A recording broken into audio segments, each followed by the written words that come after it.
ang mapagkakatiwalaan. Nagtitiwala sa ABS-CBN News and Current Affairs.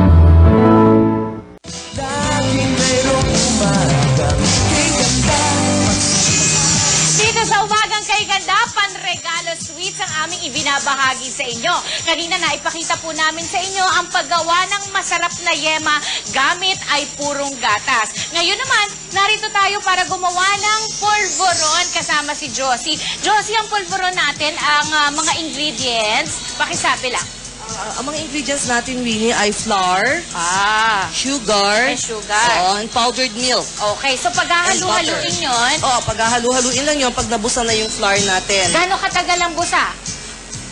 Depende sa volume na ginagawa mo, tsaka dapat to medium fire lang ito eh. Ay, gano'n. Kailangan Abot ba ng mamula. isang oras? Pagka marami na yan. Tapos nahalo ng halo. Oo, halo Pagkatapos ng halo. magiging ganito ang finished product at hinuhulma na niya. hinuhulma Thank na you, yan. Josie. Dito naman, si Apple pa rin ay gumagawa naman ng pastillas.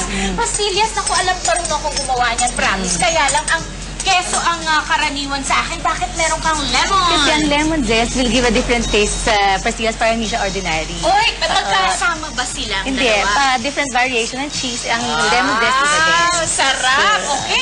So, sige, Apple and Josie, gawa lang tayo ng gawa. Habang binagawa ng ating mga guests, ang ating panregalo sweets, meron lang akong konting trivia sa inyo. Alam niyo ba kung saan ako naroroon? Narito ako pala, live and alive, sa bahay ng dating mayor na si Ponciano Bernardo. Siya po ay naging mayor ng Quezon City under 3 presidents. Si President Rojas, President Quezon at President Quirino.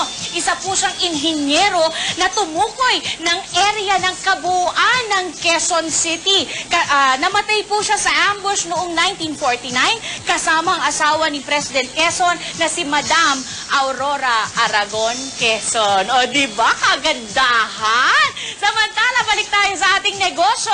Alam po ba ninyo, kung kayo magbebenta ng yema sa 6 pesos and 50 centavos kada piraso, sa puhunan na 500 pesos, kikita po kayo ng 1,100 pesos sa 220 pieces.